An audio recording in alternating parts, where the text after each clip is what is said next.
Сүйікті әйел болудың құпиясы. Әйел қалай қолдау керек?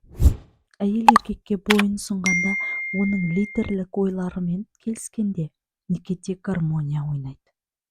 Бірден, бірақ үнемі олай бола бермейді.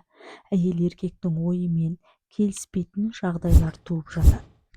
Мәселен, әйел күйеуінің пікірмен келіспеген жағдайда есте сақтаңыз. Сіз идеяны емес, оның айтушы адамды қолдайсыз. Ондайда күйеуіңізге сіздің пікіріңізбен келіспеймін. Себебі, сіздің өз дегеніңізді істететіндігіңізді қалаймын. Нәтиже қандай болса да сізге қолдау білдіремін деңіз. Әйелдер күйеуімен жиі келіспей жатады. Көбінесе ақшасынан айырыла ма, бизнесін жоғалта ма деп қорқады. Алайда тәуекелге бармай еркек ешқашан жетістікке жете алмайды. Оған Авраам Линкольндің өмірі дәлел. Онымен келісіп, қателесуіне мүмкіндік беріңіз. Материалдық жағдайдан бақытты отбасы маңыздырақ.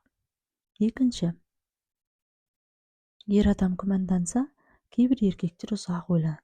Шешімді әрең қабылдайды. Ондайда күйеуіңіздің қорқынышынан арылуға сіз көмектесіңіз. Неге сонша созбақтайсың? Қорқатын дәнеңе жоқ дегеннің орнына, қымбаттым, сенің не сезіп тұрғаныңды біліп тұрмын. Бұлай ұзақ ойланатын жөнің бар. Сенің орныңда мен мұндай маңызды шешім мүлде қабылдай алмас едім деген дұрыс. Мұндай пікір оның батылдығын тудырары анық. Еркекке кеңес бергенде немесе қолдағанда оның лидерлік қасиетіне басымдық беріңіз. Себебі олар ақыл айтқанды, діңкілдеп сөйлегенді, достары секілді ер мінезді болғанды ұнатпайды. Әйел күйеуіне бағынбаса, әйел күйеуіне бағынбаған жағдайда үлкен проблемалар басталады. Сәтсіздіктен қорқудың қажет жоқ.